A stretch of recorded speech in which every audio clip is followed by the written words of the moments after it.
Today, I'd like to talk about more tips about how to use LinkedIn. Now, the reason why this is necessary is because a couple of us who use LinkedIn, business owners, more entrepreneurial types, at least, the kind of people that would be called entrepreneurs in the Nigerian sense, I think we're pretty used to LinkedIn and have a sense about how we're supposed to use LinkedIn, Instagram, Facebook, and other stuff that can be categorized as social media. Let's say Twitter, and what else? Stuff like that, basically. So those of us who are hustlers in that sense, at least in the Nigerian sense, we have a pretty good idea about how we should use social media. But I think it's a good idea to give more LinkedIn tips because there's a subset of the market, at least in the Nigerian sense, professionals in the classic Nigerian sense who are on LinkedIn and who don't have a good idea about how to go about using these sorts of resources. Now, the reason why I think it's a good idea to go about this is because my my academic background is in law, and there are a couple of you out there who also, have your first degree in law, accounting, engineering, medicine, those sorts of things. Now, if later on you strayed from the profession like I did and you tried other stuff, in my own case, wedding photography, close to a decade, and now sales consulting practice, and let's say you trained as a medical doctor, but now you are a wedding planner or a masseuse, or maybe you sell shoes on Instagram, or you're an engineer who, after leaving the profession, decided to sell inverter batteries. Now, for those of us who have had a detour into other avenues, other careers, other ways of making money, we've had to learn some things on the fly, and that includes the proper way about how to use LinkedIn. Because let's face it, most of us are on LinkedIn. Now, unfortunately, we have some brothers and sisters that we have left behind in the legal space, in the medical space, in the accounting space, in the engineering space. Our classmates who, after they finished, they just went into the field, went into legal practice, went into engineering or medicine. Now, if you notice, these people are also business owners like us, but at least in the Nigerian context, they're regarded to be true professionals, and so they don't put them in the same category as the rest of us when people talk about entrepreneurs. So typically, you don't hear people talking about lawyers as entrepreneurs, or engineers as entrepreneurs, or medical doctors as entrepreneurs, even though your classmate who is a practicing medical doctor, has set up a medical practice or a dental practice. They own the brand, they own the building, they have staff. And so they are being entrepreneurial, but for some reason in this part of the world, we just regard them as professionals, and so they are not like the rest of us, end quote. Now, one disadvantage that our brothers and sisters who we've left behind, one disadvantage that they have is that they don't have a proper understanding about how to use some of these online tools to grow their businesses.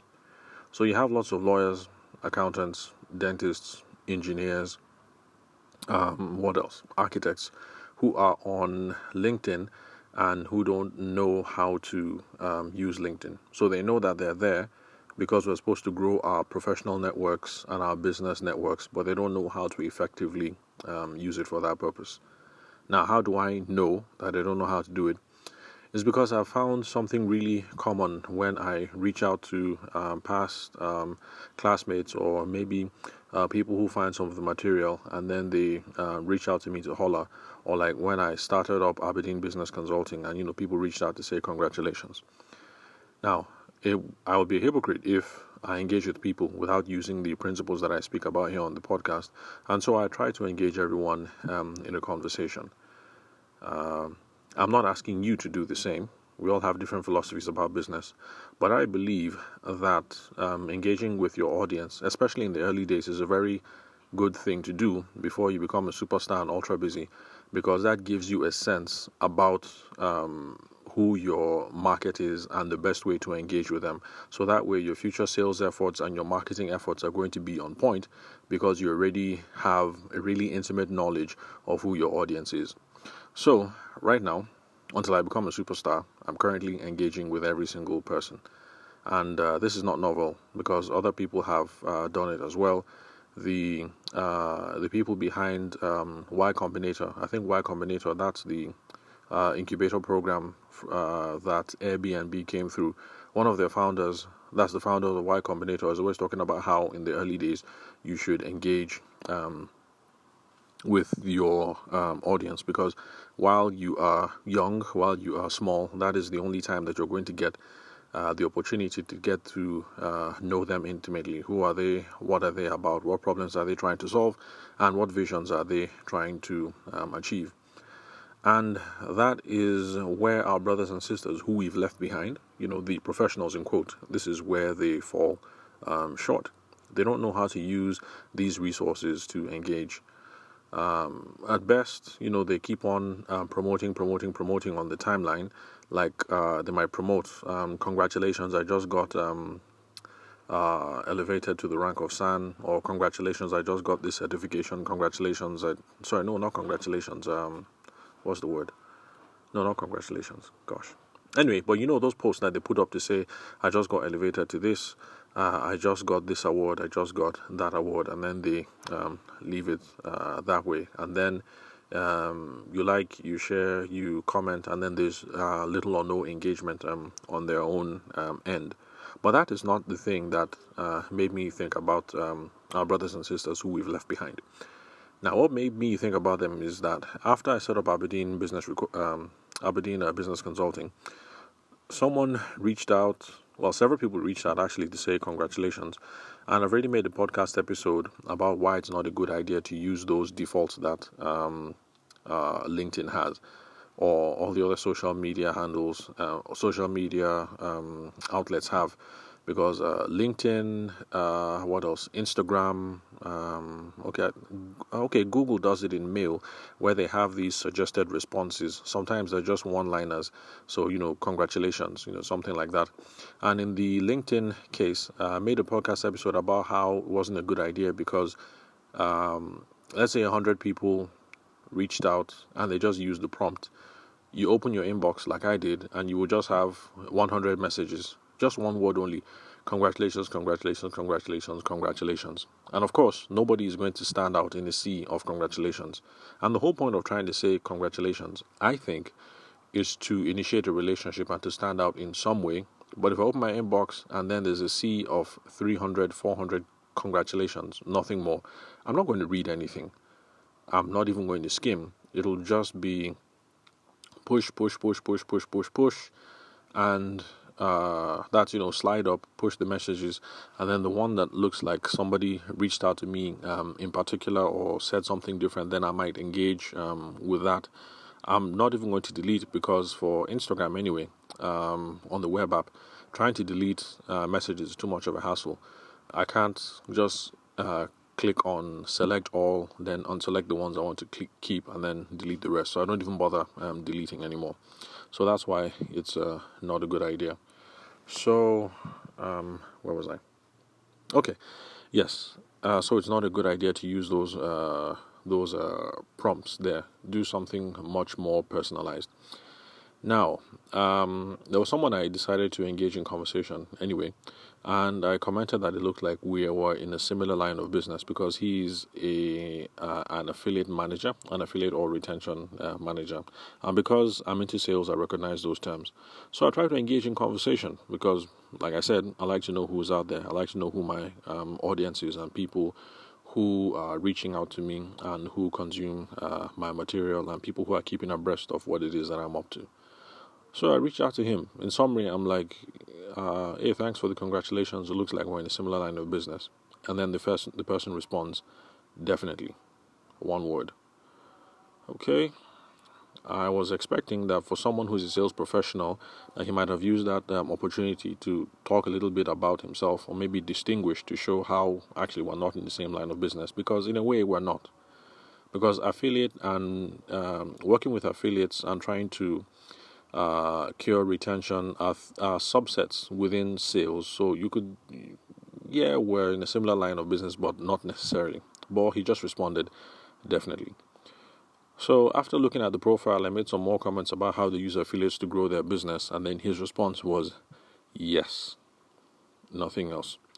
And of course, you can't carry on a conversation, like that if the person is going to be using one-liners. Definitely, full stop. Yes, full stop. Those are the kinds of responses. So of course, I'm not going to waste my time. And then I just responded, okay, God's blessings upon the business, Happy New Year, yada yada, the usual. And before I closed the page, a response came in, Amen, full stop. And so that's the reason why I'm making this podcast recording today, because there are lots of our brothers and sisters out there, the professionals, the true professionals, the ones who won't be called entrepreneurs, who are there and who don't know how or why to use this platform. The reason for being on LinkedIn is to grow your professional network and your business networks. So it doesn't matter if you are a lawyer or a business consultant or a dentist. You're not going to grow your professional network if all you do is post about your qualifications, or when you reach out to people, or when people reach out to you, you only have one-word answers. You grow your professional and your business networks by having conversations, either in person or online. And that is the way that it has always been since the world was created. You're not going to grow your personal network, your professional network, by not having conversations. You can't just show up to a networking session in person. Let's say you're invited to the Nigerian Medical Doctors Association or Dentists Association, and you can't just go around and then that's the extent of your conversation. Definitely, yes, no, maybe, amen, no, God forbid, okay.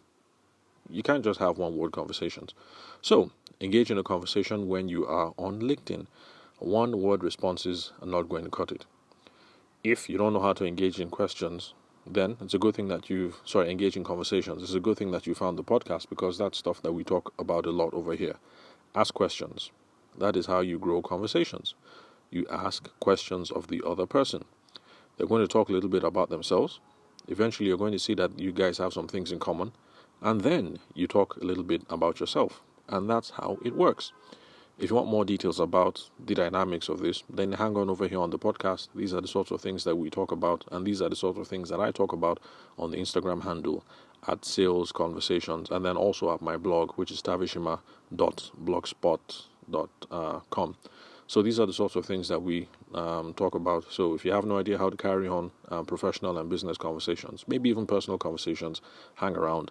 They're always useful tips and tricks here, as well as a well-rounded philosophy that you can use when it comes to moving the conversation forward. But one thing that you ought to know for now is that one word is not going to cut it.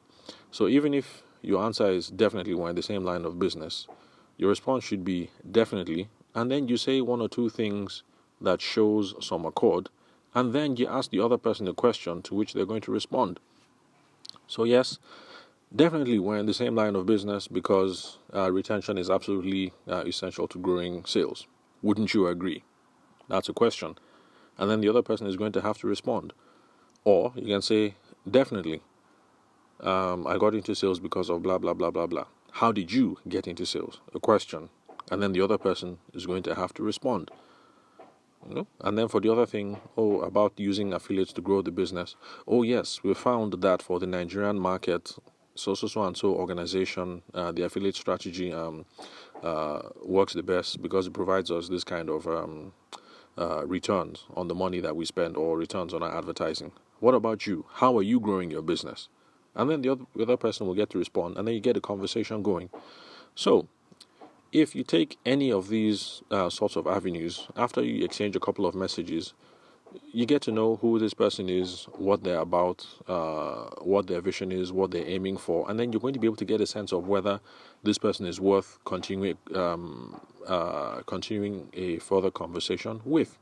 There are some people that you will exchange messages with. There are some people that you will exchange messages with, and clearly you're not each person's cup of tea, and you guys can politely slide out of the conversation, or ghost each other, because that seems to be acceptable these days.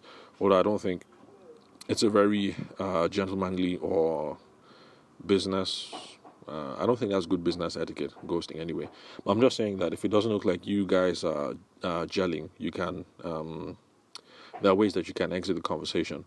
But don't engage in this one word thing, especially using the prompts that LinkedIn, Google, and Instagram provide. Because for some reason, they're always short, to the point, and just one line. Congratulations. Thank you. Yes. Okay. Good night. Have a wonderful day. All those curt responses are not going to help you grow your network. So, yeah, that's it pretty much. The reason why we're on LinkedIn is to grow professional networks and our business networks.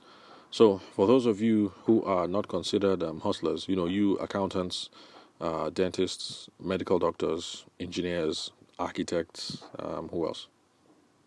Anyway, you guys know who you are. Yeah, that's how you go about using LinkedIn. That's something that those of us who have abandoned the profession had to learn quite early.